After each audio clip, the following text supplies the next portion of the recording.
So good morning, ladies and gentlemen. It gives me a real pleasure to be here with you this morning for this session, this webinar that is a joint venture between ACCA and Global Rights Nigeria. So for those who don't know, ACCA stands for the African Coalition for Corporate Accountability, and ACCA has been created 8 years ago by a group of civil society organizations operating across Africa. So Global Rights is one of our privileged members, and Global Rights is also part of the current ACCA steering committee. So today's webinar will focus on the shared civic space, so business and human rights, and the relationship with the shrinking civic space. So I think it's self-evident that over the past few years, civic space has been under pressure. So there is a continuous trend to the shrinking of the civic space. And this is probably due to many reasons. It's not necessarily the place today to expose all these reasons, but this includes certainly the rise of authoritative governments, the rise of populism, and so on. So especially in Africa, this has been something of a great concern, at least to our organizations. And we have been working on these issues for the last few years, especially on how to protect more and more our human rights defenders. So COVID-19 has also put another level of pressure on the civic space. This is true for the rest of the world, but it is specifically true in Africa, where human rights defenders has been under attack in a way or in another. Because of the restrictions that have been adopted by many governments, it's as in a certain way eased a number of attacks or threats against human rights defenders. So I think that's where today's conversations is not only timely, but also necessary, because we are facing a huge pressure on civic space. And the question here is how we can reflect on that situation and see how businesses and civil society organizations can actually better occupy the civic space that they are both entitled to. So most of the time, the relationship between businesses and human rights defenders is a conflictual one. And our discussion today would tend maybe to reflect on how we can go beyond this conflictual relationship and try to build a relationship where every of these entities can play a significant role in the same time respecting the space of each other. So the issue that we are going to discuss today, obviously, how best can business and human rights actually occupy the civic space in a relationship that will be built on trust. So without giving up on their respective role, how businesses and civil society can all actually accomplish their role. So the purpose of this webinar is reflect on these critical issues and building on positive experiences and positive practices. So I think, again, today's conversation is important when we think of the recovery from COVID-19. As it was mentioned very recently by the UN Special Rapporteur on on human rights defenders, a just recovery will necessarily require better collaboration between business and human rights defenders and also governments.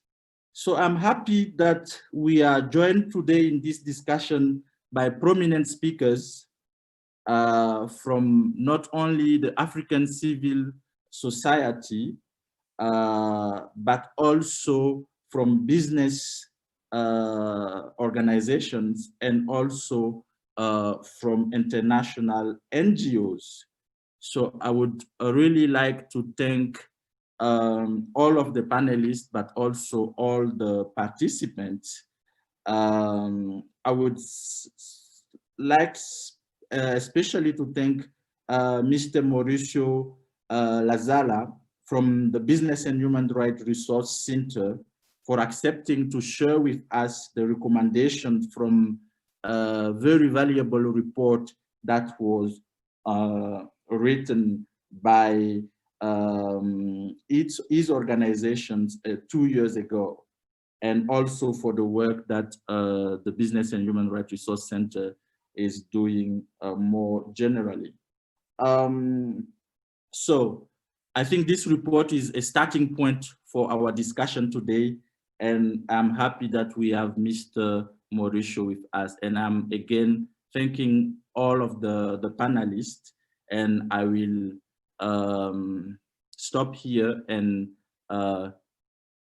hand over to Funke for the rest of our conversation today. Thank you very much. Thank you very much, Dr. Benjamin, for that very robust opening remark. Good morning once again to everyone. We're really excited to be here this morning, and we're excited because we know we're going to have a very robust discourse on the issues before us today. So basically, we hope that we would have a very interactive discussion, and so we would ask that should you have any comments, any question or any opinion, you could use the chat button. So without much ado, we'll go to the first speaker. We have with us today several experts in the field of human rights and in the field of business and human rights. And we will start with Ms. Abiodun Bayewu. Ms. Abiodun Bayewu is the co-chair of the steering committee of the African Coalition for Corporate Accountability, and she's also been recently elected she's recently elected the co-chair of the Extractive Transparency Working Group for Nigeria, and she serves as the executive director of Global Rights. She's an ardent human rights defender, has done lots of projects around civic space, around business and human rights, and we're happy to have her speak to us this morning on the shrinking civic space, looking at the rationale, justifications, and implications. So thank you. Ms. Abi, over to you. Thank you very much, Funke. Initially, when I had the conversation with you, I thought that I was making opening remarks. And incidentally, those remarks touch on the very issues you said. So I will just go ahead and read those remarks, if you all please. So I'm very happy to be here, and I think that it's a very important conversation that we're starting today, not just having, that we're starting. This is still a very new area of business and human rights, both straddling business and straddling human rights, which a few years ago had been a very, very strange conversation. The nomenclature business and human rights itself was very strange, but then it's becoming more accepted. The conversations are growing.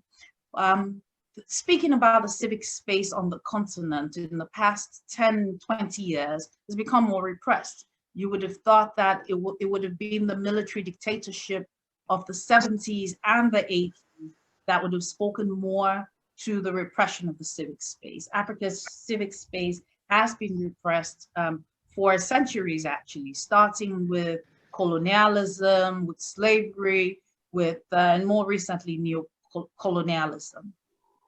Now, in its most recent reports, Civicus, monitoring 196 countries, noted that only 3% of the world's population live in countries where core civic freedoms of association, peaceful assembly, and expression are widely respected. Of the 196 countries it monitored, 169 of them had some kind of restrictions on civil society.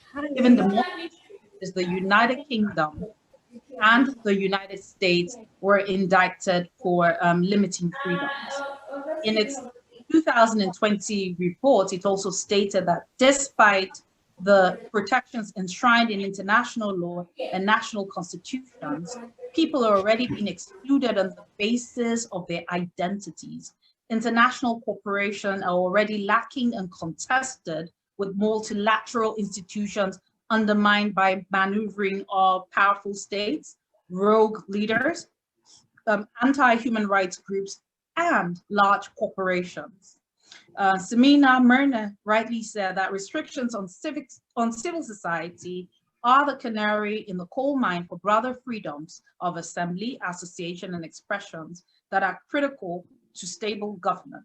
Undermining civil society undermines society as a whole, and it involves us all. Africa has had more than its fair share of repression of its civic space, from colonial invasions, like I said, which were clearly economic in their objective, to modern neo-colonial incursions, which are very clearly economic in their purview. Despotic sit-tight governments across the continent continue to devise means to silence dissent and to ensure that state capture suffers no opposition. Nigeria, for example, still lives in the shadows of the atrocious killing of the Ogoni Nine and the descent of the Niger Delta into chaos that has bred the new crime of kidnapping across the country. The fiasco of Firestone's complicity in Liberia's instability still speaks volumes till today. And of course, the role that big businesses that traded in diamonds played in that country also speak to the repression of freedom of assembly, of expression, part of the things that led to the Liberian and Sierra Leonean civil wars. It is clear that governments have found even more reason to repress the civic space in the light of the current pandemic across the continent and even across the world. State capture is often at the heart of the repression of the civic space, and the unwillingness to be accountable to the electorate's in semblances of democracy and the intent to squash calls for transparency and equity. This is some of the reasons why poverty remains endemic on the continent and across the world. How powerful are states and how powerful are corporations? How powerful is civil society or movements led by civil society. Can civil society ever match their might? Can they hope to wield the type of influence that states and businesses can muster in a heartbeat? Some of you may already be aware that 100 of the world's largest economies, 58 of them are states, 42 of them are corporations, and not a single CSO or civic movement can be reality of the ability to wield influence in the development discourse is hinged on this fact.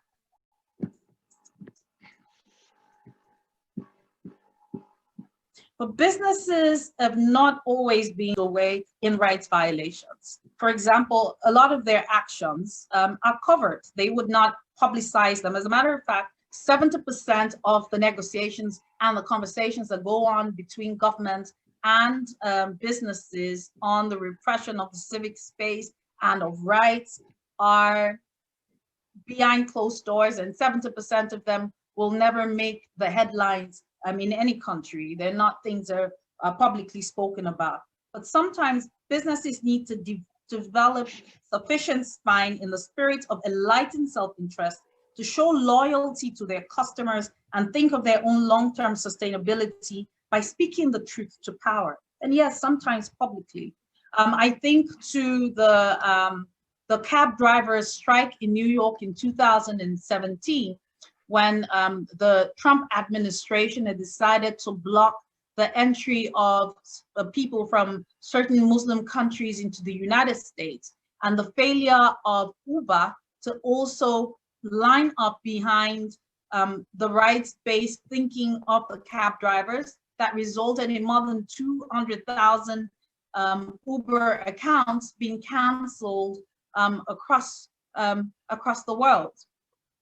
So how can businesses think of their role in a more just, more equitable, more right-based countries, right-based world? Do they have a role in the protection of civic freedoms?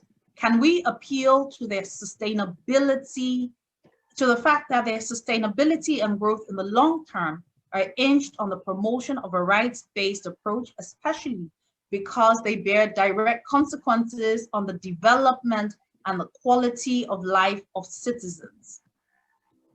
The quality of life of citizens, of development, the semblance of equity, of right-based thinking are the very things that will be the fulcrum of sustaining businesses and ensuring that they have customers in the long run who are able to afford their goods and services. And that is why we're here today.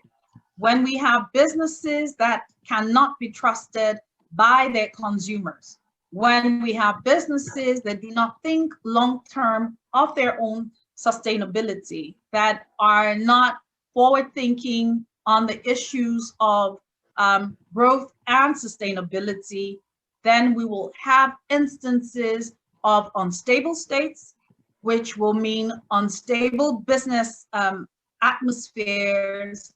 And in the long term, that will mean that businesses will not thrive. We've had initiatives. For example, the Voluntary Principles on Security and Human Rights was birthed out of concerns around the killing of the Ogoni 9 in Nigeria. But then it would seem that in spite of the fact that this initiative has gone on for a while, that more businesses are yet to latch on to its implications and promise that it holds for businesses. There are a lot of rights abuses across countries, across supply chains, by government and by citizens.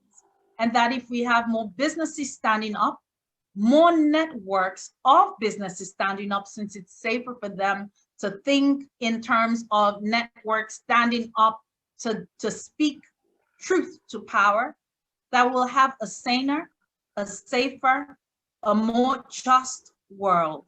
And I'm hoping that as other speakers will speak today, that they will allude to way forward for civil society, not just businesses, but also civil society, and what governments also need to think in rights-based approaches across the world.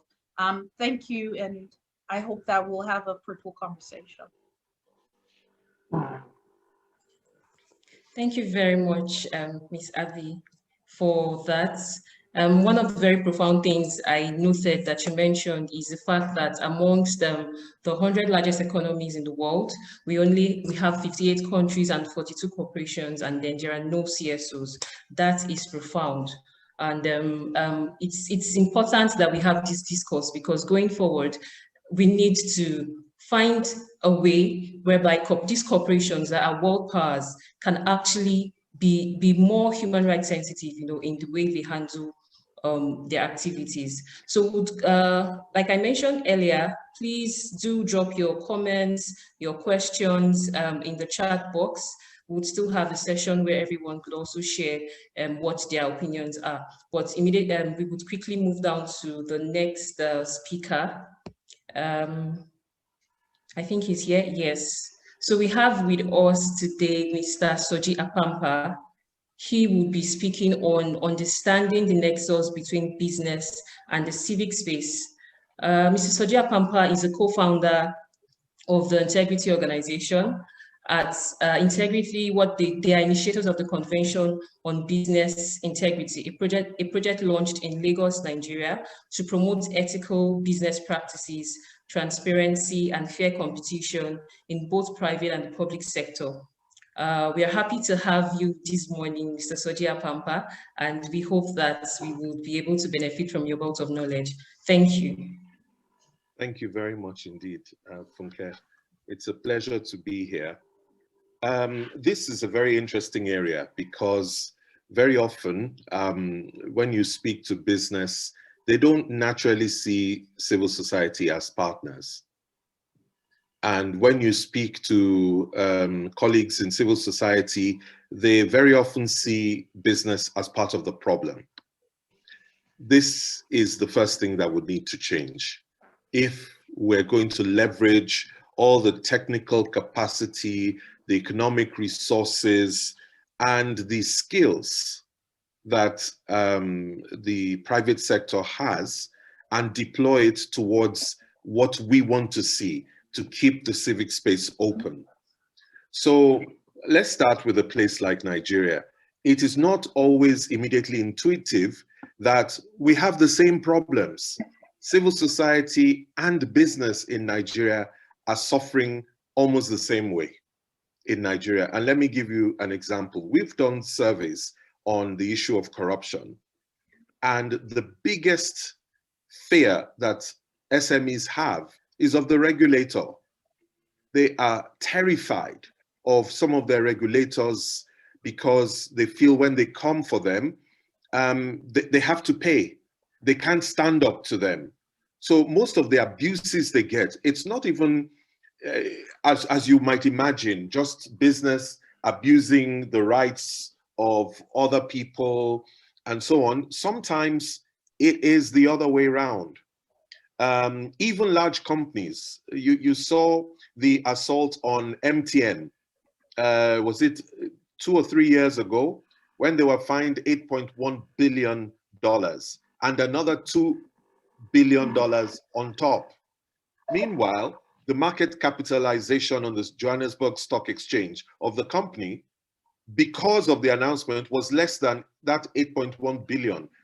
In short, if they ever paid that fine, that would have been the end of the company. So when you see some of the things that are being done, you know that it's not in the public interest, that we're responding to some private interests. So the first point I'd like to make is that for business, we need to let them realize that they have an existential threat. If you don't speak up when they come for civil society, you're the next.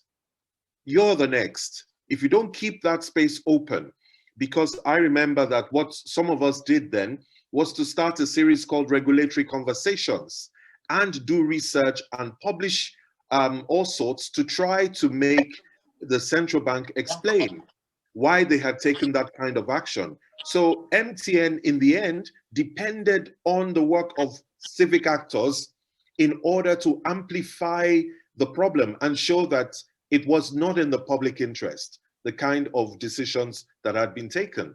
So there is a partnership that is required there. Recently, end of last year, the Nigeria Economic Summit put out a well-researched, well-thought-through, provocative statement in the newspapers about the way Nigeria's economy was being run, and that we were heading for the cliff, and that it wasn't in the interest of anyone, whether rich or poor. And instead, the central bank governor went against the bank MDs who were on the board of the Economic Summit Group, and threatened them, threatened that they were going to starve them of foreign exchange and some other things, and forced them to resign. And not only that, that they must never fund the Economic Summit Group again. So in terms of speaking truth to power, these are the people you are asking to speak truth to power. These are some of the largest corporations in Nigeria, also being bullied by the regulator. So I think we need to understand our context. Yes, the studies we have, and I've looked at the three of them, a lot of it is on global trends and so on, but we really need to understand the context in Nigeria in order to create a narrative that private sector can actually buy into here. Because the priorities, the big issues for business in Nigeria does not automatically correspond with the big issues for the big corporations like Google. It's not the same issues that they're facing. Their biggest issue is at the regulatory interface. So and also the way and manner in which policy is either upheld or not upheld, which is also the problem that civil society is fighting over. Because if you say no to child labor, then why are you not acting when child labor is involved? If you say no to exploitation of your people, then why are you not acting when those cases are being brought up? It's the same challenge that business is having. So the second issue is that business is very worried about the environment, the business environment in which they have to operate. That environment also impacts what civil society can do to uphold the rights, especially economic and social rights of people in this country. Again, there's a nexus, but we don't explore that nexus with business. Then business is always looking for a level playing field. You know, they don't want to really operate in a place where there's corruption. And you might think that business is the biggest perpetrator. Yes, maybe a handful manage to succeed, but the rest don't have that access to even be corrupt, even if they wanted to be. So at the end of the day, they find they cannot compete because it is tilted in favor of those with access to those in power. Now, so that is a problem also for business. It's a problem for upholding policy on the part of civil society. Because if you look at the moment at COVID-19, look at all the money that came in last year over COVID-19. I bet they didn't think that there was going to be another wave. Where is that money today? How come we're out of oxygen tanks in the country? Which country allows oxygen tanks to be traded in a black market? You know, so you look at things like that happening and you wonder, what is the business environment? What is the operating environment? And so on. So if you then go to talk to government about someone in mining that is now destroying the livelihoods of the poor and so on, well, they've sorted it out at the level of special interests already. So if we don't see that we have a common interest with the rest of business, we won't engage them. Then very often business looks at inclusive business models. So they want to reach the poor, they want to reach larger numbers of consumers and so on. And civil society very often helps to play that role. NGOs traditionally help businesses reach the last mile, the same way that they help government. Like if they're doing a vaccination program, usually the hardest to reach communities or the poorest communities are reached by the NGOs, not by the government officials or by the contractors. So we have a role to play that is really, really important, but we have a huge opportunity on our hands. Nigeria in September last year, just before October 1st, introduced a national policy on ethics and integrity. And the country outlined 7 core values for itself, which it expects business to uphold, it expects civil society to uphold, and all other groups in society. Number 1, human dignity.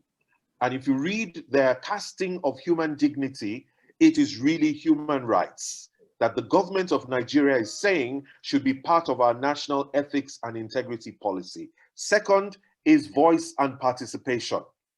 Strangely, straight after they brought out that policy, they were putting down the NSAS movement, but it is there. It was signed off by the president himself. So we have a tool there. Number three, patriotism, not just by individuals, also by corporates. So it's to get business to interpret all of those values. And let me reel them out very quickly. Personal responsibility, integrity, national unity, professionalism. So all of these, this is now the year of implementation for the National Ethics and Integrity Policy. So this is the time to engage with the ICPC, to engage with private sector, and to partner to look at how to define implementation of those values, because there's going to be a consequence management framework with it as well. So yes, we've got an inroad with the National Human Rights Commission, but now it's being opened even more through this National Ethics and Integrity Policy. So if I have 1 minute, because I know you're tight for time, if I have 1 more minute, let me talk about what it says under the shared space under pressure. Number one, go ahead. Yes, that we will understand, we should understand the reality and severity of the harms to civic freedom. And in Nigeria, I don't know if you've been following the NGO bill that they tried to introduce a number of times, which they've snuck in again. There's another version of it now going through the National Assembly, a social media bill, and also this hate speech bill. If you read the content, you'll see that it's designed to actually muzzle civil society and the civic space. It would totally shrink it if any of these bills become law. So it's very important that we know that, and we help business to understand how that impacts them as well. We need, secondly, it says establish the degree of company involvement. So except you can cast it as an existential threat for business, you might not really catch their attention. And after you catch their attention, you have to show them what to do, because this is an area in which they don't have expertise. They may have expertise in everything else, but in knowing how to engage, and to engage in this space is not an area in which they have a lot of experience, especially in Nigeria. Thirdly, we should identify the forms of action that will maximize impact on civic freedoms. Again, that suggests collaboration, it suggests collective action, which we should look at. Then we should be able to also furnish them with risks of action and inaction. What will happen if they were to do something or not to do something? And I think at the end of the day, yes, it says finally who decides, but I think these things call for action already on their own when you see that your ability to do business, your ability to maintain a social license to continue to do business will be severely impaired if you don't act, especially if the government is then able to close the space. Because what the central bank tried to do to stop the Economic Summit Group from talking about macroeconomic issues that affect all Nigerians, which they resisted. And I'm glad they resisted and stood up to the central bank and all its bullying. Okay, I'll leave it here for now. Thank you. Wow. Thank you so much, Mr. Sojia Pampa, for bringing in the Nigerian perspective to these issues. And the interesting thing is, even though, yes, we have all of these legislations that you have mentioned, like the NGO bill, the social media bill, and all these legislations that are intended to restrict the civic space in Nigeria, it's also prevalent in other parts of the world currently. You know, in Uganda, for instance, prior to the elections, there was this constriction of the use of social media. We know what's happening in Tanzania currently. So this actually goes beyond, you know, what is happening in Nigeria to other parts of Africa. And I love that you stressed on the need to help, the need to help the businesses and corporations see this nexus. I really do hope, I know we have a session on the strategies, actual strategies we would be using to create, to help businesses see this nexus between, this nexus on why this matters to them. I hope that we would have actual strategies on that as we go forward. So quickly, we have a few minutes for comments, for questions, for anything. So you could just, like we mentioned, you could just put that in the chat box or unmute yourself and share your thoughts on what we have heard so far from Abby and then from Mr. Sojia Pampa. While we, okay, so Mr. Sojia Pampa has given us a background looking at the Nigerian, the Nigerian situation. We will be having Mr. Mauricio Lazala in a few minutes, but before then, we will just give room to a few questions. I have some questions already, but then I think I'll just wait for a few seconds if anyone has any comment, any question, any thoughts, any opinion so far.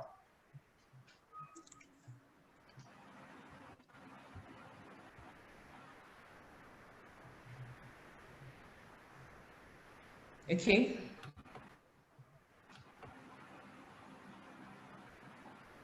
Okay, so in the absence of that for now, I believe that we are writing down our questions and then after. Oh, okay, so Mr. Soji has to leave soon. So please, if you have any question for him, you might want to ask. So I have a question for you, sir. I have a question for you, although my question is tied down to one of the next sessions.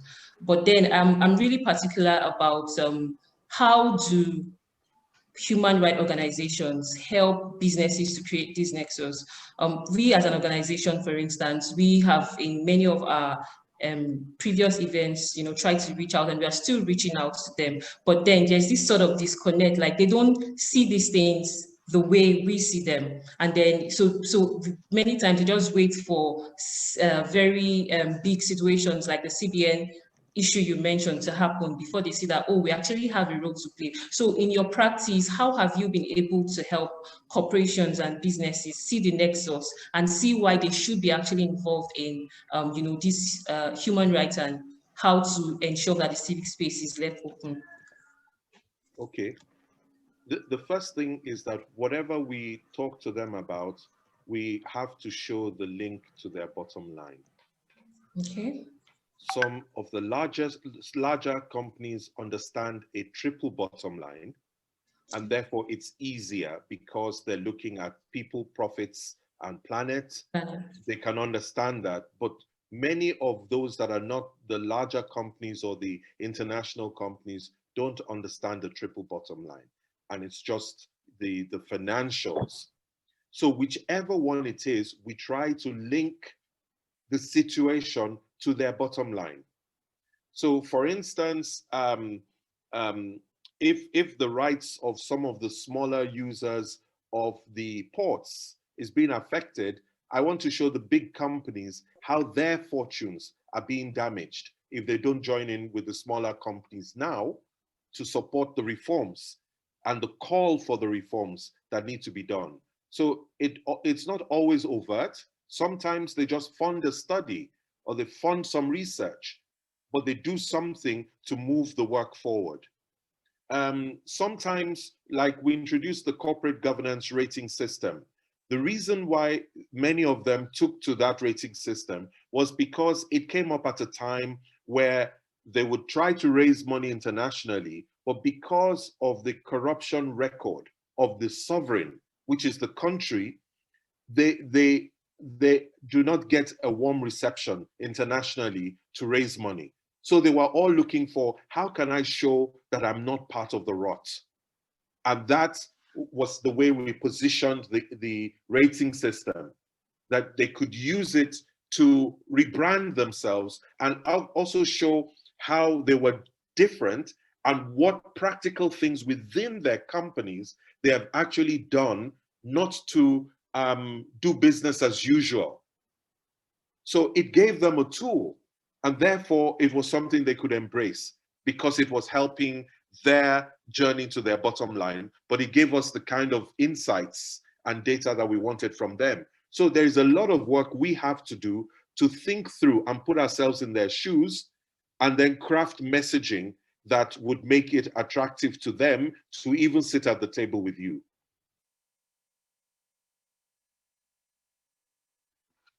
Very, very much for that, Mr. Soji Apampa. I love the last thing you said. You said we have to craft messaging that is attractive to them. So basically the messaging we're giving to the government has to be totally different from what we send across to the business, the corporation. And because they are interested in profit, they are interested in the bottom line, we have to help them see how all of these issues relate to their bottom line at the end of the day. Wow, that is very, very insightful. Thank you very much, Mr. Soji. I don't know if anyone has any question again for him before he has to run down for another pre-scheduled meeting. Okay.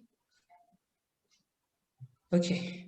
So thank you very much, Mr. Soji. We are happy and glad that you were able to join us today, and we hope to continue further engagements with you. I want to mention that this webinar is just the beginning of a new conversation. Like Dr. Benjamin had mentioned during the opening remark, we are not just here to speak. There is a need for action at this time, and everything that we would be discussing during this webinar, we would actually put them into action to ensure that there is the relationship between corporations and civil society in opening up the civic space, is ongoing. So we would move right ahead to our next speaker. We're already a bit pressed for time, so I'm just going to quickly read the bio of Mr. Mauricio Lazala. We're very happy to have you. Mr. Mauricio Lazala is the Deputy Director and the Head of the Europe Office of the Business and Human Rights Resource Center. And so there is a particular report that we are looking at today, the Shared Space Under Pressure, Business Support for Civic Freedom and Human Rights. And Mr. Mauricio contributed to that report. So today he will be sharing with us recommendations, basically. So welcome, Mr. Mauricio Lazala. We are happy to have you. You can, yes, over to you. Great. Good morning, everybody, and thank you very much, Funke. Thank you very much to ACCA and to Global Rights Nigeria for inviting me to speak to you all today. I hope you can hear me fine, but let me know if there is any issues with the connection. It's great to be talking about this issue with you all today. It's an issue that we at Business and Human Rights Resource Center have been working for at least 5 years now, if not more, but 5 years really dedicated to the issue of, as we call it, civic freedoms, human rights defenders, and the role of business. Just to give you a very quick, I was asked to speak for 15 minutes, so I will do my best to stick to the time. To give you a very, very quick introduction to the Resource Center, just for you who don't know us. We are an international human rights NGO exclusively dedicated to the issue of business and human rights. We've been around for about 20 years now. We work on issues of transparency, on issues of accountability, and issues of empowerment. At the moment, our website covers over 10,000 companies around the world in 180 countries in 8 different languages. So anyone can go there and look for a company that you are interested, and then you'll get a list of news, articles, reports, and information on the negative and positive human rights impacts of the company in question. We operate with a network of colleagues around the world. And I just want to mention that we have 4 people based in Africa. We have a person in Senegal, another person in Kenya, another person in South Africa, and another person in Tunisia. And with my colleagues there, we call them regional researchers and representatives. We really are trying to cover all those sub-regions of the continent and be close to where the abuses take place, close to where civil society is operating, also where companies are operating. And these regional researchers around the world are really the backbone of our organization. And we are very proud to be able to operate in this decentralized manner. Great that I have 20 minutes. Thank you, Funke. So I'd like to start my presentation today with a short PowerPoint that I presented. Can we put it up, please, if it's possible?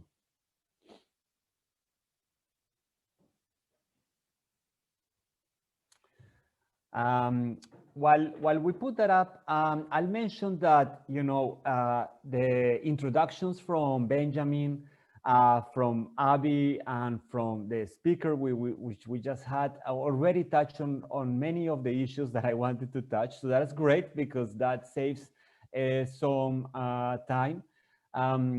These reports that I'm going to be mostly talking about, called the Shared Space Under Pressure, it was really Shared Space Under Pressure, Business Support for Civic Freedoms and Human Rights Defenders. It was a report that ourselves, together with another NGO called the International Service for Human Rights based in Geneva, we commissioned that to an external consultant called Bennett Freeman. Some of you may have heard about Bennett Freeman because he was behind the creation of the voluntary principles on security and human rights, which Abby mentioned before. And in the writing of this report, he interviewed over 90 leaders in civil society, in business, and in governments to be able to inform the report with the best policy and practice from all these sectors and make the most useful recommendations for the readers of the report. Thank you. I see the presentation is now up there. When we wrote this report, we were working, and we are still working, with a group that we call the Business Network for the Protection of Civic Freedoms and Human Rights Defenders. This is a group of about 30 multinationals around the world that are really the leaders in the field of protecting civic freedoms and human rights defenders. As Mr. Soji just said before that, there is an issue of trust between civil society and business. That's not secret. We are all very much aware of that. But there are also examples of companies that have taken action and spoken up in support of what you have been calling the civic space, and speaking up on behalf of human rights defenders. And we wanted to understand why those companies have done that, and what can we do to leverage that example and replicate that example in other cases, in other circumstances. As Avi said, and Civicus shows very well, the situation of civic space and civic freedoms around the world is dire, is very, very complex and very concerning at the moment. There are restrictions popping up almost on a daily basis somewhere else around the world. And therefore, civil society needs all the allies that they can get to help protect themselves, defend themselves, and fight for that open environment in which to carry out their work in a free and fair manner. So if we look at the second slide, Abby already mentioned the Ogoni 9 case. So this is just to show you that this is not a new agenda. We recently commemorated 25 years since the execution of Ken Saro-Wiwa and the Ogoni 9 in Nigeria. And since then, there's been allegations of collusion between companies and governments in the repression of civil society, most dramatically when it ends up in killings and disappearances like in the case of the Ogoni 9, but also when we refer to other types of attacks against human rights defenders, and I'll show you that in a moment. If we go to the third slide, please. Then we see here that, as Mr. Soji was saying, business and civil society actually both share the same space. It's the non-governmental space, so the space that is not government. But it's not just in theory, it's also in practice. Soji said that already, so I won't expand much on this issue, but both business and civil society benefit from a strong rule of law, from accountable government, from an environment where free speech is respected. Business wants free speech, to have media, to have a check on corruption, on transparency. Civil society wants the same thing. Civil society wants to have an environment in which they can freely associate and assembly and express themselves. And these elements are also the same elements that are important for stable, profitable, sustainable business and predictable business. You know, businesses are always interested in environments where they can predict, so they can do business plans and they can hire people for the future, invest in research and development, etc. They need stability for that. They need social peace for that. Well, civil society is interested also to bring prosperity to everybody, also to the poorest in society and to the most marginalized in society, and have peaceful environments. So here I have a quote from Mariam Al-Kawaja, a very prominent human rights activist from the Gulf, in which she says, to businesses, if you're going to do business in any country, ask where their human rights defenders are. If you find that they are all in prison, that is going to be an economy that you don't want to be part of.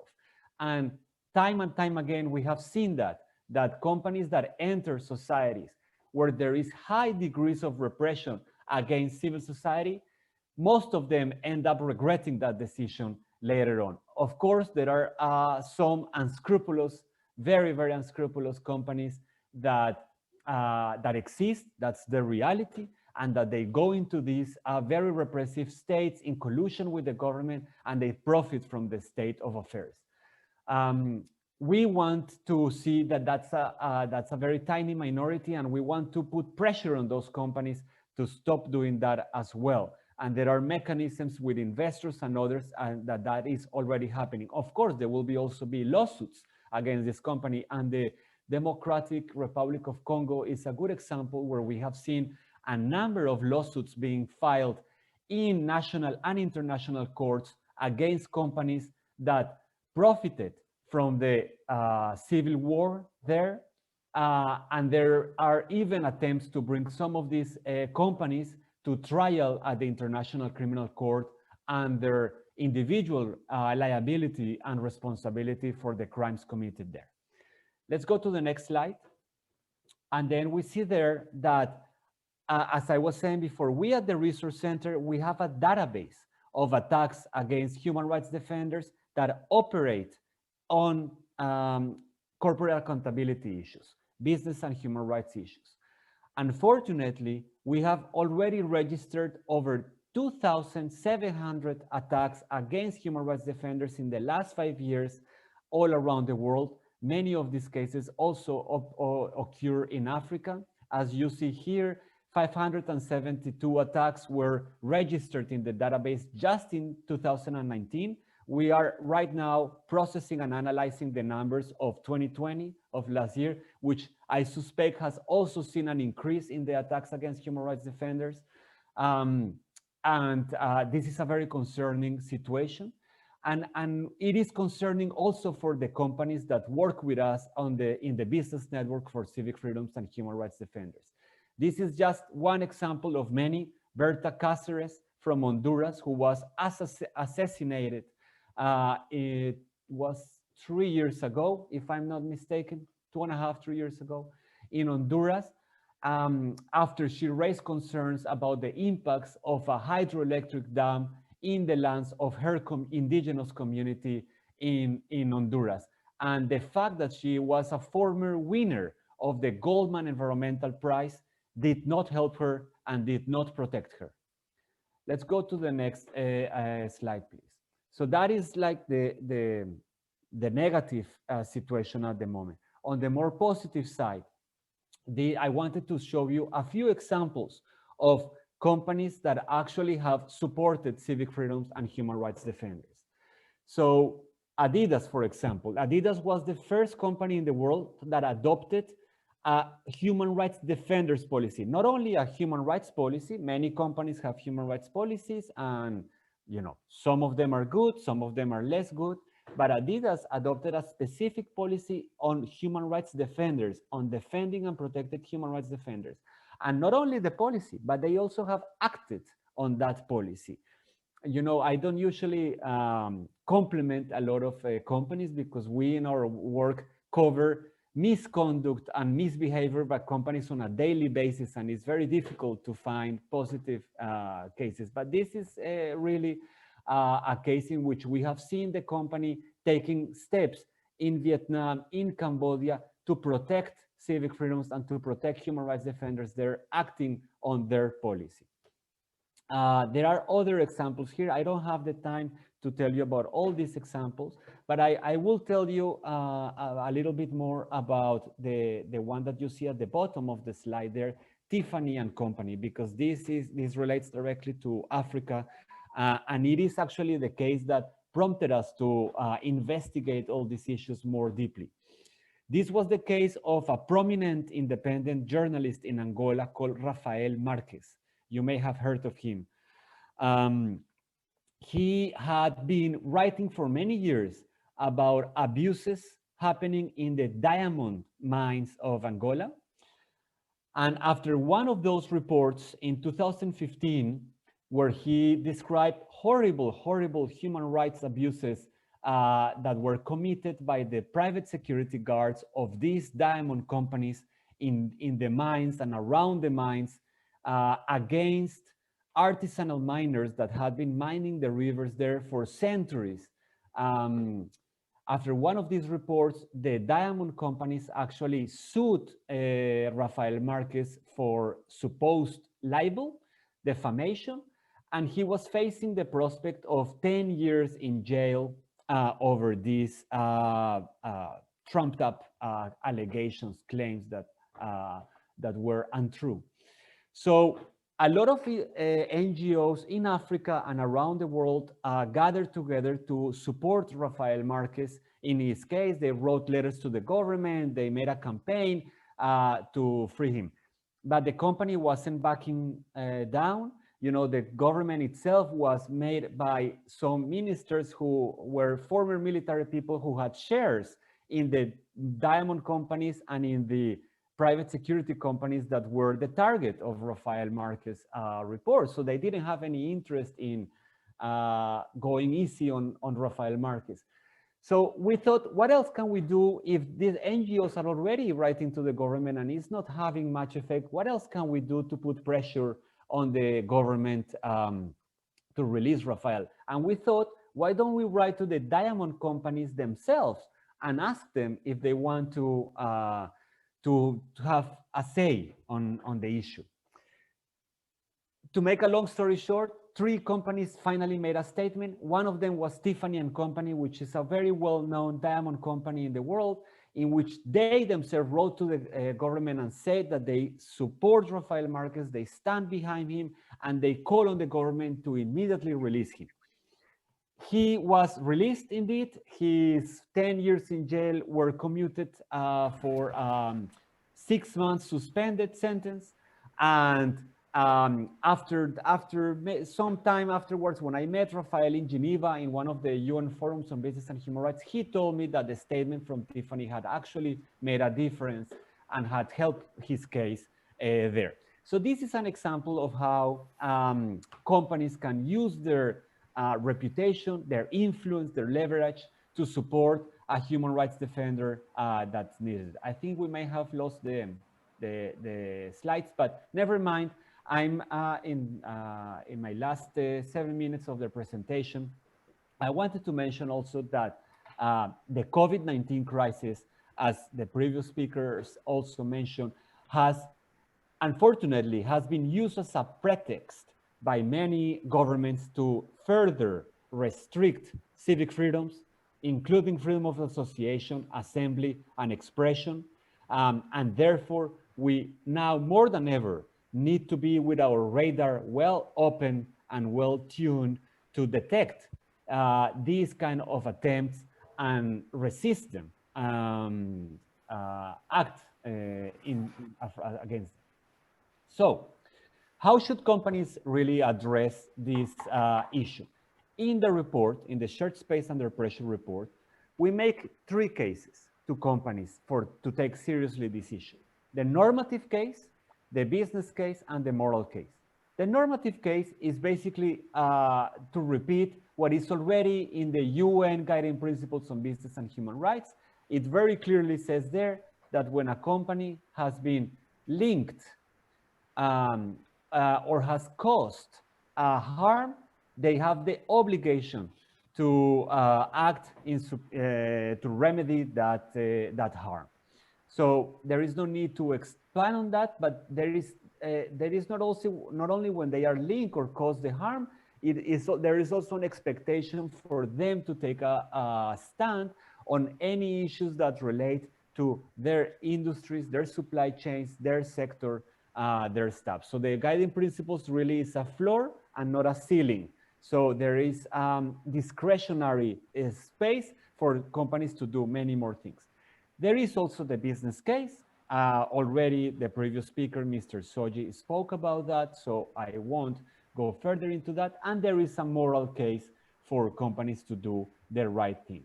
And as he was saying also, I want to emphasize this point about the risks of action and the risk of inaction. Nowadays, companies may face even greater backlash and greater negative consequences if they do not take action as if they took action.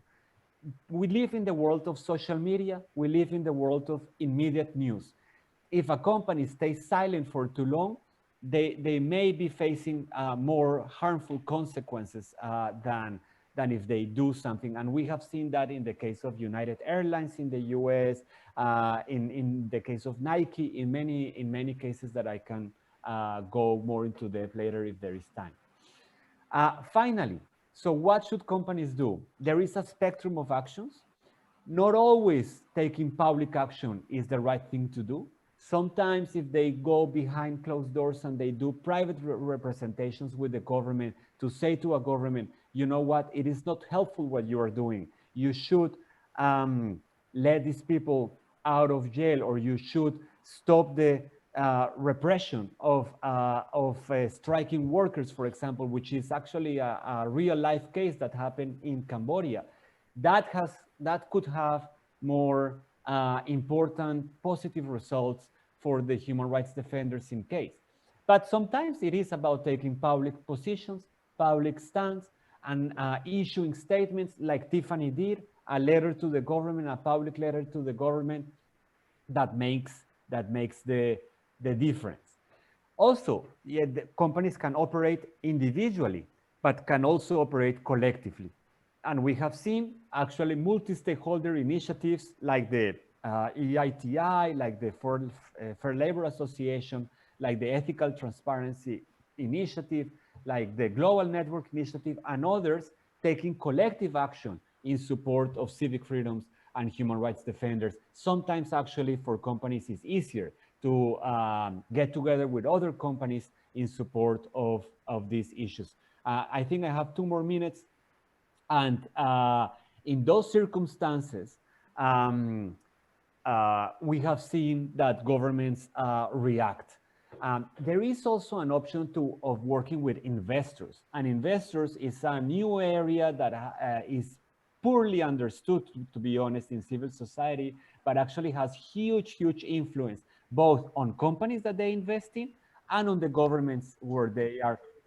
I don't know if it's here, but Mr. Mauricio, we can't hear you. Really? We can't hear you. I think it's your network. The line is breaking off in beats. I think it's your network, Funke. We can't actually hear Mauricio. Ah, yes. Okay, great. Thank you. Yes, I can hear you all very well. So I hope you can hear me.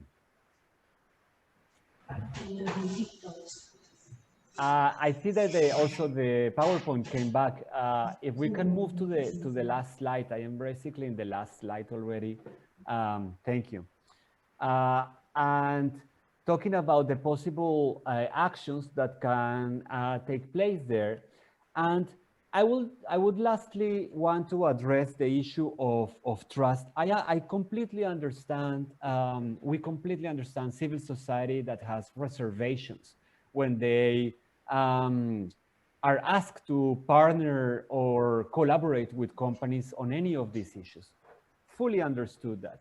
I would just say that a couple of things. One is that if you partner with a company or with a group of companies to protect a specific civic space issue, for example, to resist one of the bills that are going on in the Nigerian parliament at the moment, that does not mean that you are endorsing the company for everything that they do.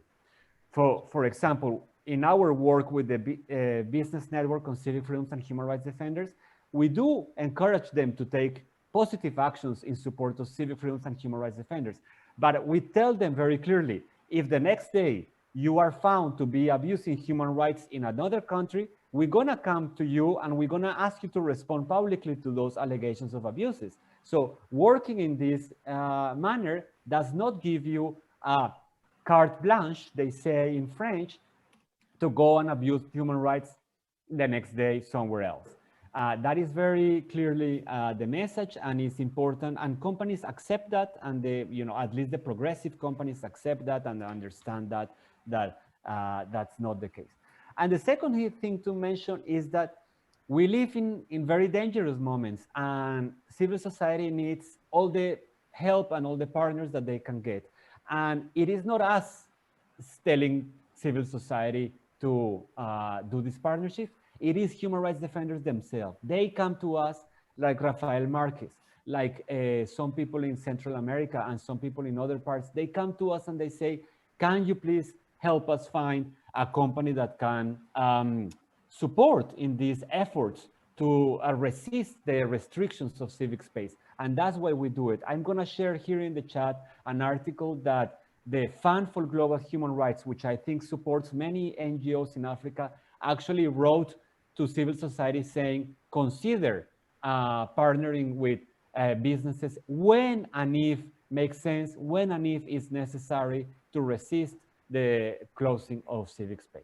In the interest of time, I will leave it there, and I thank you again very much for inviting me to talk with you all today. Thank you.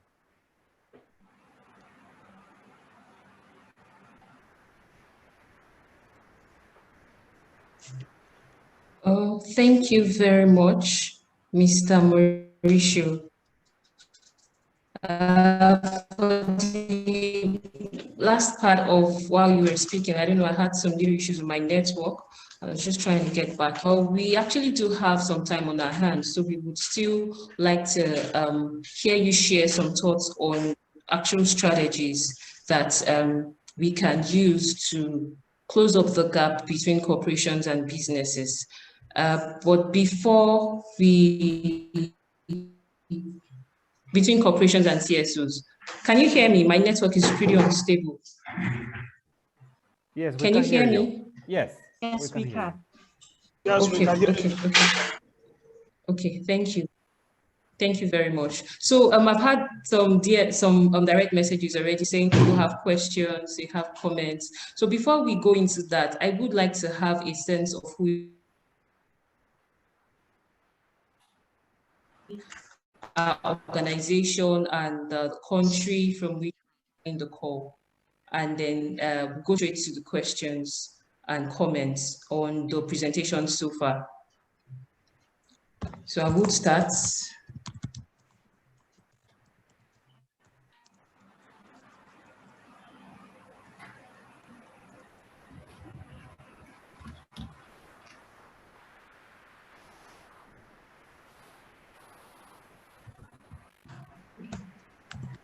Just type in your name, the organization you're representing, and the country from which you're joining the webinar.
It seems Funke's network is unstable.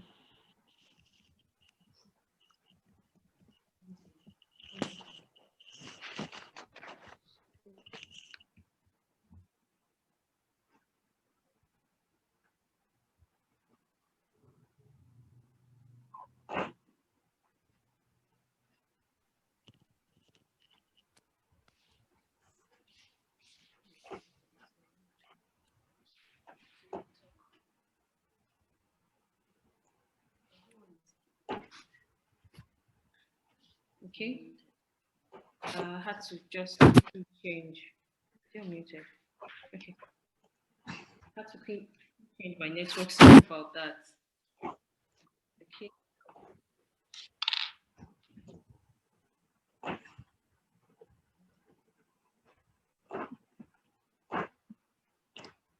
Unfortunately, it would seem Funke's network is unstable, and she is currently out of the meeting, as it seems Ben is also out of the meeting right now. I think for the same reason. I think that we can continue the conversation until they return. And so if anyone has questions for Mauricio, you could just raise your hands or.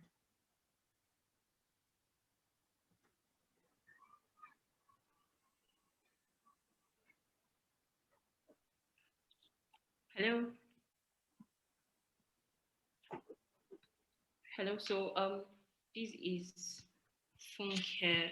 I don't know. My network is really upsetting me. I've been speaking. I didn't know I was already locked out. So, but basically, so what we have right now is we have a forum for questions, for thoughts on all that has been shared from Mauricio's presentation. Please, can you hear me? Yes. Okay. Yes, we hear you, Funke. So we have. Yes, I can hear you. Okay, thank you. So I can see from the chat box that we have people from Nigeria, from the UK, from South Africa. Okay, so let's share thoughts on all that we've discussed so far. What's the situation like in your country? What's the situation like what's your experience in terms of all that we've discussed so far? Where is it? And I wanted to know if, so for Mrs. Ojia Pampa had to step out, but then we still have Abby. Dr. Benjamin also mentioned to me that he's having some power issues. So I don't know, Abby, if you want to share thoughts on what Mr. Mauricio had mentioned, the presentation. Do you have any thoughts to share concerning that, or any comments, additional comments? Okay. Well, thank you again, Funke. I think that Mauricio has made a wonderful presentation. Just a second. Mauricio has made a wonderful presentation, and that is giving us a lot of food for thought. In the UN principle, the principle of do no harm, ensuring that you also remedy violations is very important. Between him, juxtaposing his presentation with Saji's presentation is stopping to think really about the concerns of businesses, of not being perceived as being anti-government, and so as not to jeopardize their ability to carry on business. But yet at the same time that they realize that their loyalty should also be to their customers, while they would like to say that, you know, we're just in here to make profit, but that they have a moral duty to ensure the respect for human rights. And it's rightly said, and I think I alluded to this earlier, that one of the ways in which businesses can successfully engage in a rights-based approach and ensure that they're also actively engaged publicly in the quest for human rights is also to work in networks, to have associations through which they speak. And that the example of the Kimberley process is one of the ways in which the issues of Sierra Leone and Liberia were brought in businesses to do this. And also pointing out the example of Nike and their stand on the Colin Coupling's issue is another very, very great example. I also think that it's very important to also point out that businesses can also think of the ways in which their foundations can reward respect for human rights.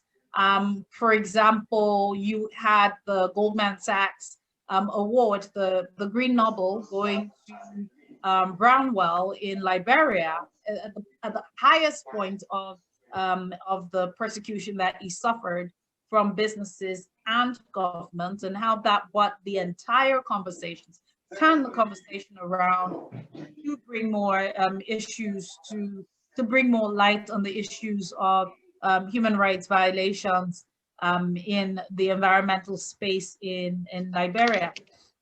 And so, yes, I also think that Mauricio also spoke about something that was very important, and I was away for part of the call.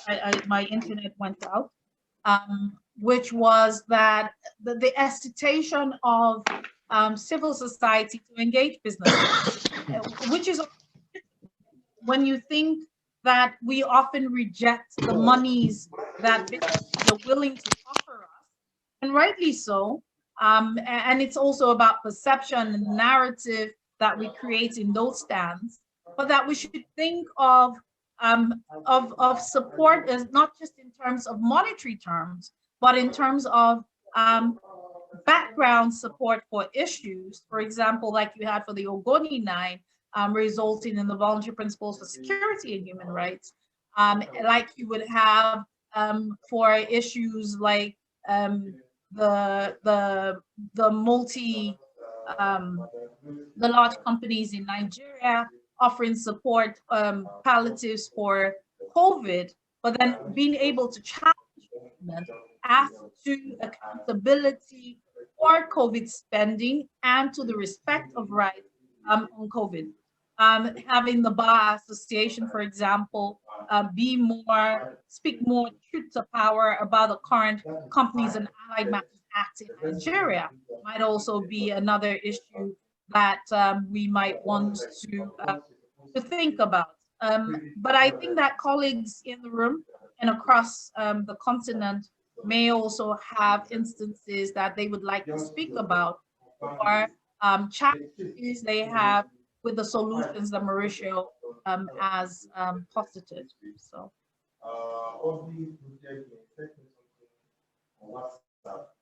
Like let's do that it's like the something animation on a remote, so that one has it was not gotten back to me. Shimwa, your mic is on. Could you please turn that off?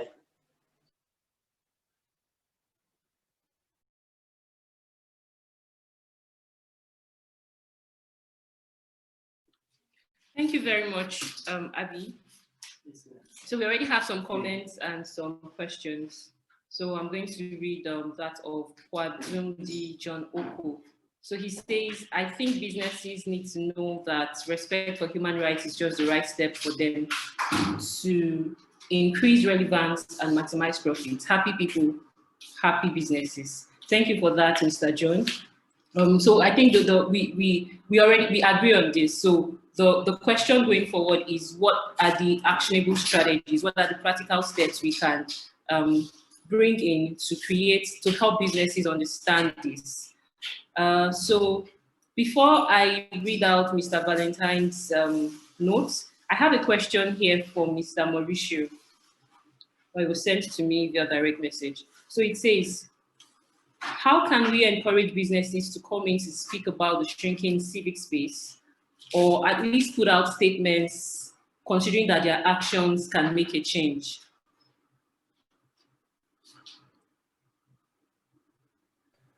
Okay, you want me to respond right away, or you want to collect a number of questions first? Okay. So that's whatever about the only question I have. Yeah, you can just go ahead. So the next speaker we just confirmed that the next speaker unfortunately would not be around. She has sent in messages to Dr. Benjamin, so we have some time on our hands to discuss these and have a very interactive session. Okay. Yes. So, great. So I'll address that question, and I think Abby also alluded to that issue of how to encourage businesses to actually take these steps. And you are completely right. Companies most of the time are not used to speak out about human rights issues. They are not in this field. They are not human rights defenders, and many of them are wary of getting involved in human rights issues because they perceive that as a political issue. And as you all know, they are hesitant to antagonize the governments in which they are operating. They want the license to operate from the governments. However, there is also a social license that is increasingly important for companies to have, and that is the license that society at large, beyond government, gives companies. For example, for extractive companies, that social license is crucial because they need the agreement of the local communities if they want to operate successfully without protest, without opposition, without issues that may increase cost or delay operations, etc. So that social license is also very important. So business do sometimes have to walk this tight balance to have acceptance from both of them, and therefore many of them are reluctant to speak out openly and publicly about human rights issues perceived as political issues. It is true. We are all the time in that constant struggle to convince more companies to do things nevertheless. So one of the things we have learned in this doing this work is that companies are more likely to do something if they join together with other companies than if they are alone. Asking a company to alone issue a big statement or oppose the government publicly is very unlikely to result in something concrete. But if you ask a number of companies to do it, they are more likely to take action because they will fear less any repercussions, every consequences from the government against themselves. And that's what happened in Cambodia when 6 textile companies got together to call on the Cambodian government to respect the rights of striking workers and freedom of association of striking workers, because all of those 6 companies together represented about 80 or 90% of the collective textile industry in the country. So the government is very unlikely to want to, throw out of the country 90% of the companies that generate revenue in their textile sector, right? Especially a sector that is so important for the Cambodian economy, like the textile one. So that is one strategy to encourage companies to work together. Another strategy is to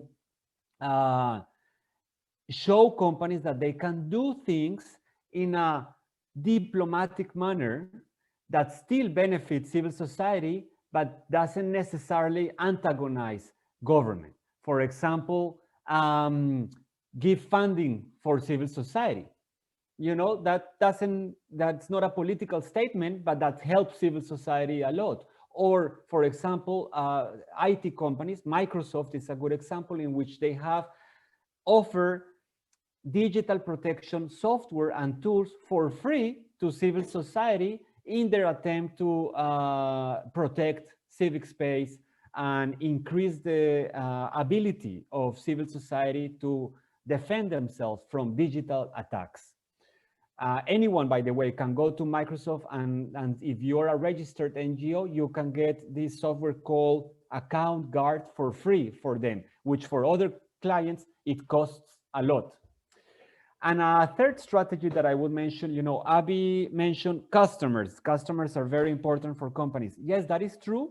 Unfortunately, as we all know, not every company has customers in the sense of like individual customers. There are companies that are business to business software, or just their customers are only governments. For example, Trafigura, big oil services companies. Their clients are other oil companies and governments, not like the regular customer on the street.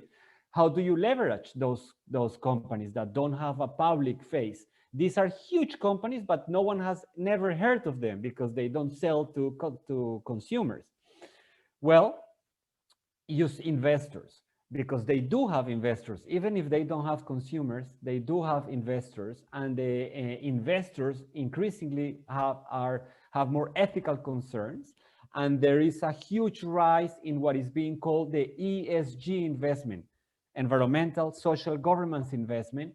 Now, these investment trusts that have ESG considerations are managing trillions and trillions of dollars of assets, and they have to screen their companies much more strictly on environmental, social, and governance issues. So you can use these investors, pension funds, for example, the Norwegian pension fund, they regularly disinvest in companies that are involved in human rights abuses.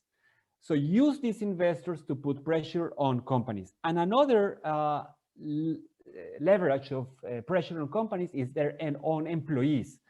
You may know this example, but Google was developing a search engine for China that was censored, that was kind of a self-censored search engine to be able to operate in China.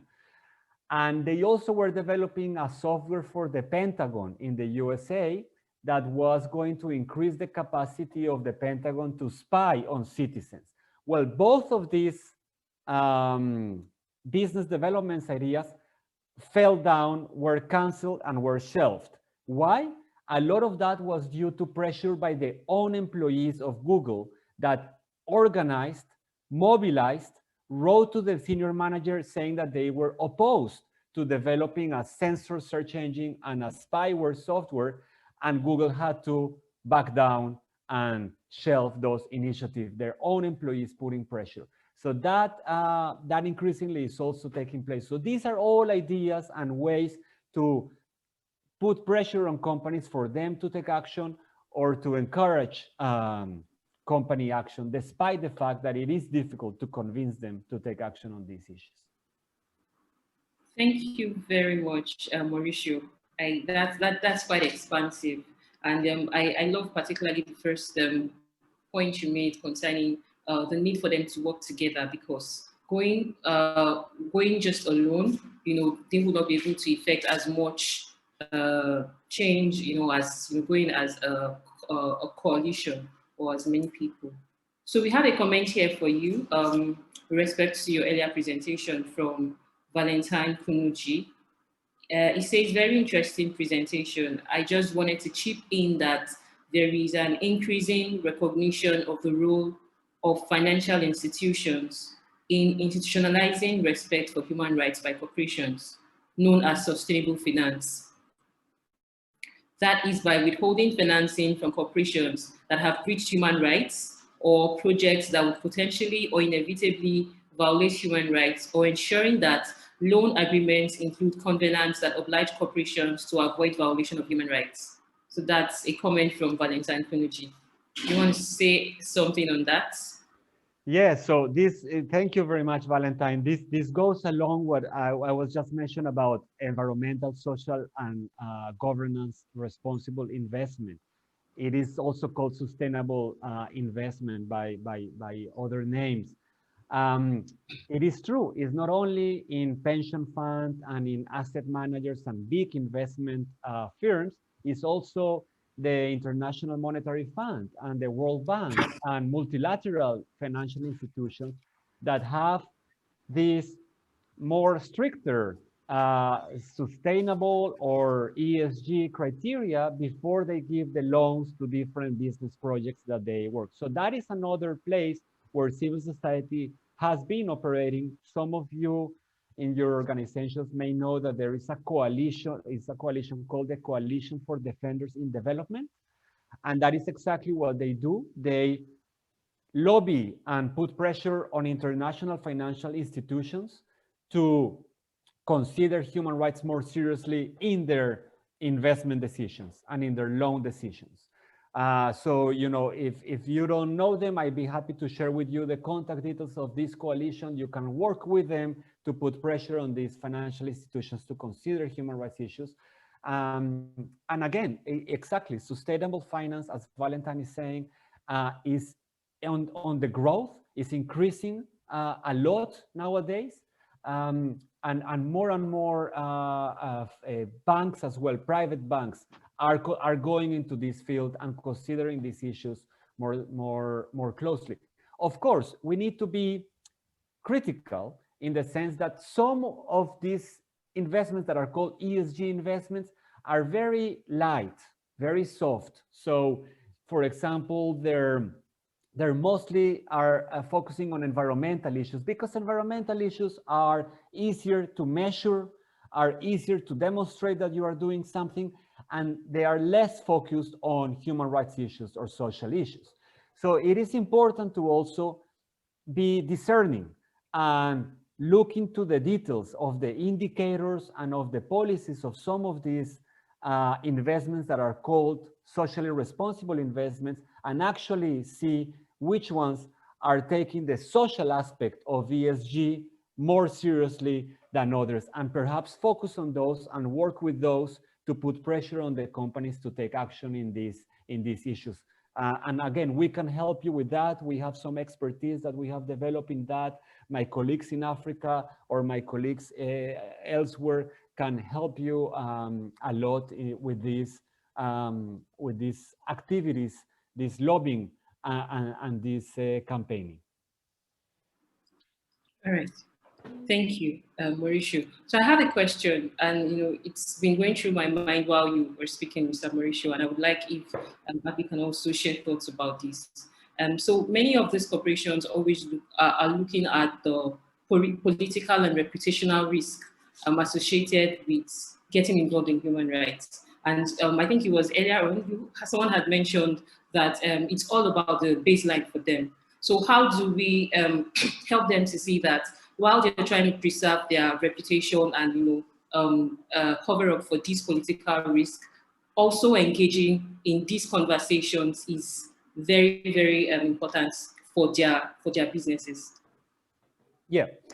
So I would mention to them, first of all, as I said in my presentation, that there are also risks of inaction.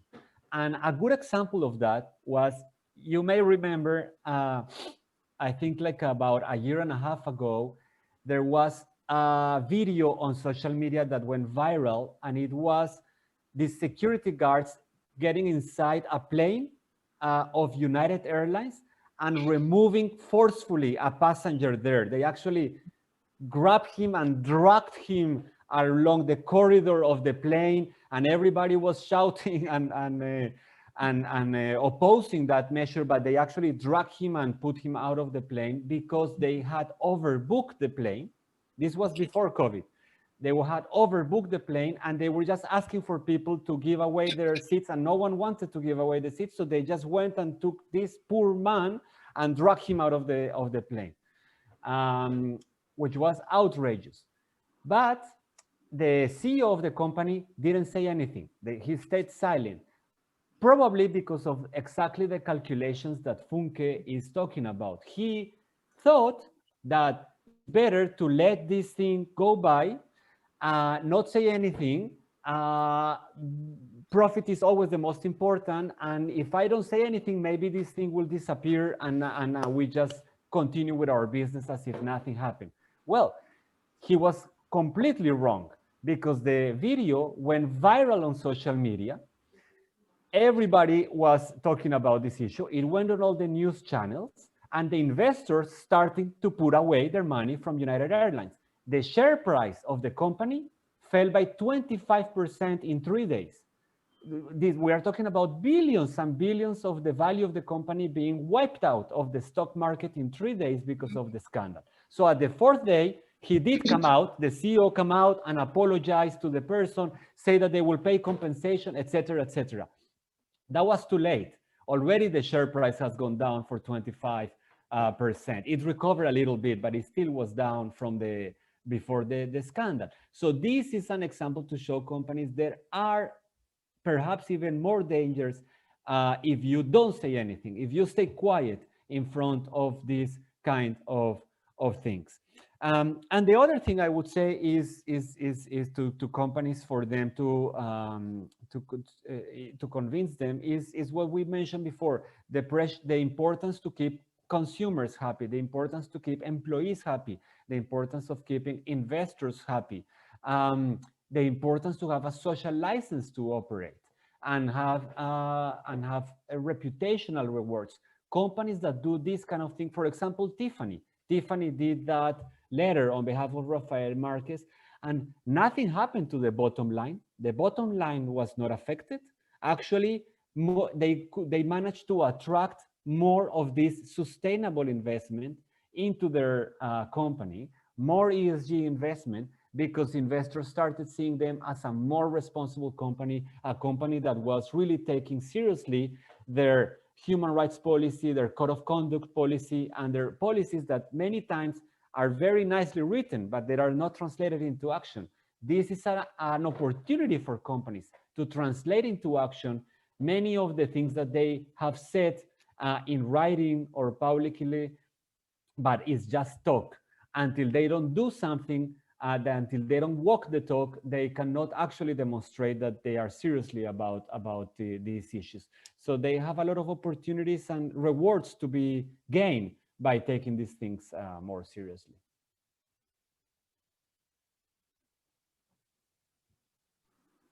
Thank you very much, Mr. Mauricio. I don't know if there are any questions, any further comments. Okay, there is a comment here. We'll be reading it. Okay, so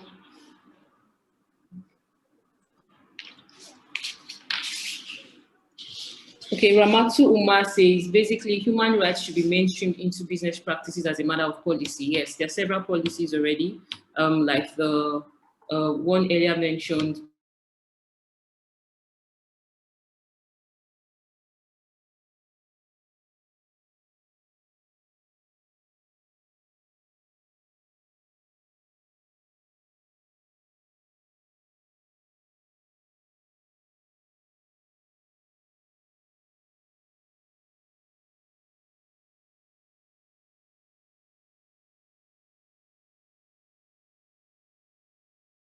Knowledge today, and someone had asked earlier for your website. You can visit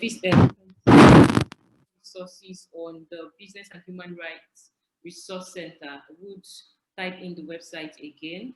There are more resources on business and human rights on the website, and we hope that we will continue these conversations going forward. If there's a question, okay.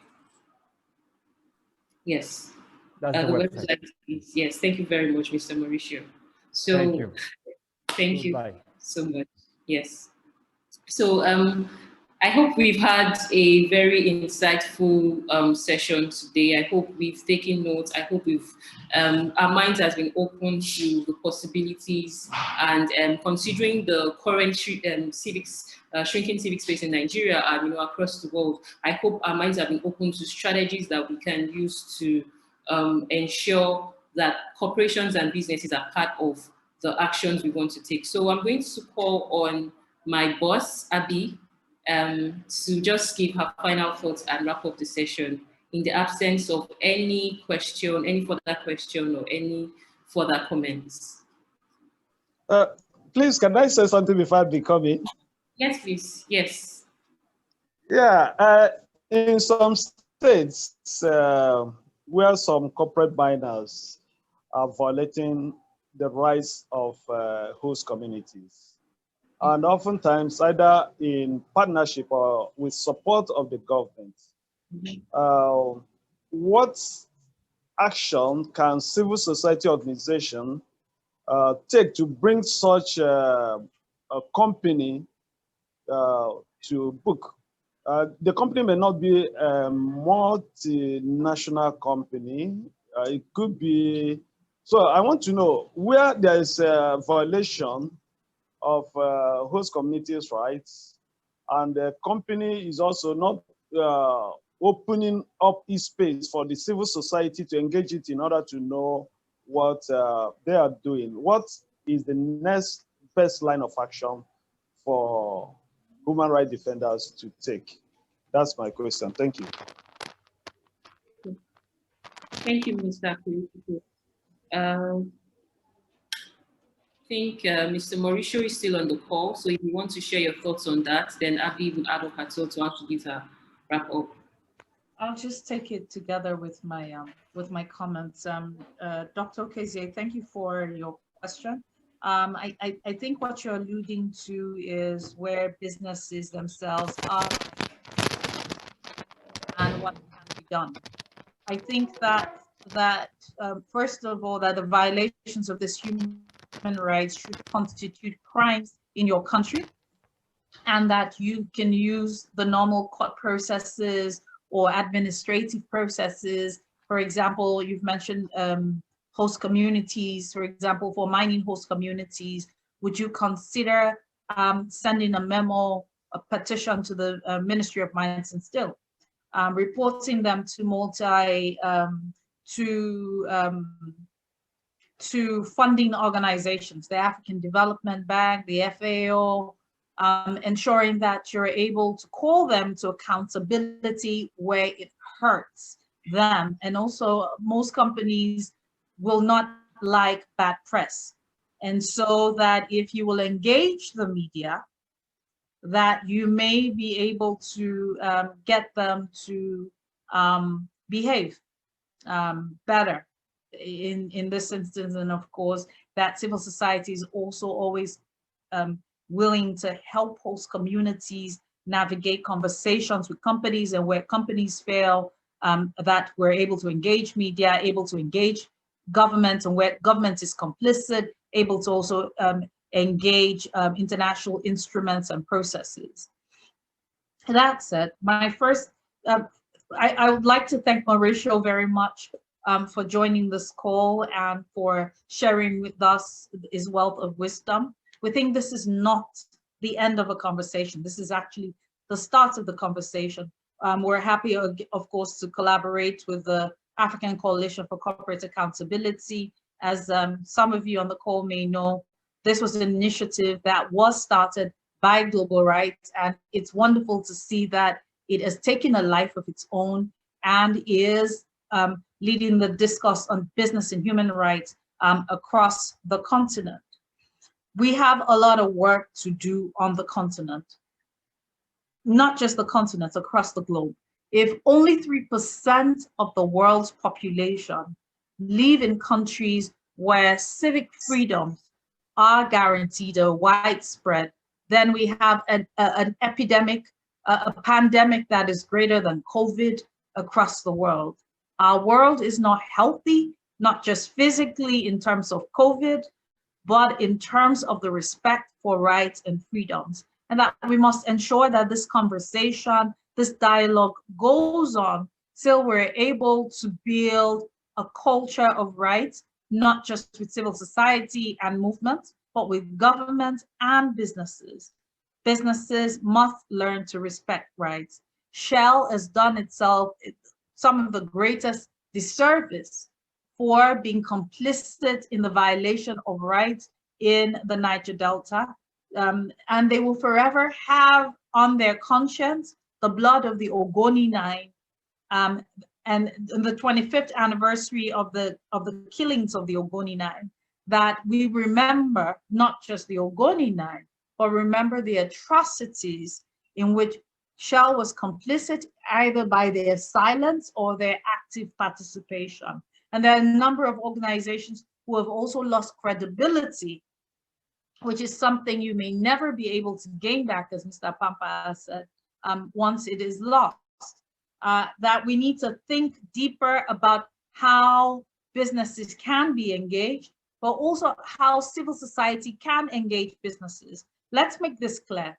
When businesses say, oh, they're afraid of losing their licenses or favor with government, let's remind businesses that a lot of times as well, governments are afraid of businesses, particularly the large businesses. Now, if 42% of the global 100 most powerful economies, if 42 of them are businesses and just 58 are countries, it tells us that businesses are actually more powerful than countries.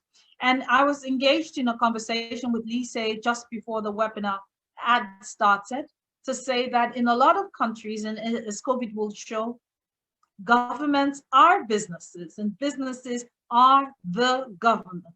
And then when they fail because of the interest of making profits, to take a stand for integrity, for a rights-based approach to dealing with issues, they tell us who they are rather than what they think that we think that they are, and that they must begin to redeem their images across the world. They need to think about not engaging government of countries or of provinces, but then also engaging world governments. Think of deeper engagements with the UN, with the World Bank, and think about rights-based approach to these institutions who definitely will not victimize them for having rights-based approaches. That we as civil society also need to think very deeply about how we engage businesses, that we're not asking them for money, that if their foundations are willing to fund civil society, perhaps we should think about the lines that we are willing to cross, but then no further, that we need to think deeply about how to also engage them in shuttle diplomacy between us and governments. How do you ensure backdoor conversations go on because we know that they have the ears of government, in spite of what the MTNs of this world would say and the image that is currently being portrayed, for example, with MTN and the Nigerian government, that MTN is still pretty influential in Nigeria. We need to think of businesses that are individuals as well, brands like Dangote, and how influential he is in not just the politics of Nigeria, but the socioeconomic setup of several countries across Africa. That said, that each of us need to think of ourselves as businesses and brands. Colin Kaepernick is not just a businessman, not just an athlete, but a brand in himself. And when he took that stand to kneel against the oppression that was going on in the United States, he put a lot of risk. Nike jumped on board to ensure that, to rally support behind him and to say that, you know what, just do you. You will remember the advert that Nike had come up with when most companies had turned their backs on Kaepernick. The byline in that advert had said that believe in something, even if it means sacrificing everything. And I think that businesses need to begin to think that way. And by the way, you will, as most people will know, and it might be a surprise for some people, that Nike actually won the Creative Arts Award of the Emmys for that year, because they believed in something enough to risk everything, and that their sales shot up radically after they came out with that support. That will we weigh the benefits of having a rights-based approach in our nation, in our world today, as opposed to towing the line and keeping behind and resulting in issues that we've had across countries. And like I said earlier, using the examples of what had happened in Sierra Leone and Liberia, and that you see the big companies, the multinational companies, the big diamond companies could do no business while the war lasted. There's a war against the civic space, and it will not just be against civil society actors. Like I said earlier, they are the canaries in the coal mine. This affects all of us. This is one for all and all for one. And this is a conversation we must continue to have till it becomes a culture. So thank you very much, Funke, for putting this meeting together. And thank you very much, everyone, for attending. Thank you very much, Abby, for that. We're really so happy that we're able to eventually have this meeting at this time, and especially at the beginning of the year. You know, just like you had mentioned, this is the beginning of more conversations on this. We're very grateful to everyone who has joined us today and who has stayed till this time. Thank you very much, ACCA. Dr. Benjamin, I don't know, he's not yet back in, but thank you very much, ACCA. Thank you very much, Lies, for helping out with logistics and all of that. Thank you so much, Mr. Mauricio. We really, really did benefit from your wealth of experience today. Thank you very much once again, Abby. And we hope to keep the conversation coming. The recording of the webinar will be available. So if you need to listen again to just get some thoughts on what has been said, please do let us know. You can send us a mail. That will be all for now. So till we meet again, please do stay safe. Stay safe and stay well. Yes, it's a great way to start the year. Thank you very much, Mrs. Patumi. So have a very good day, everyone. Bye. Bye, thank you. Thank you. Thank you. Thank you very much. All right, thank you, Funke. Good year ahead.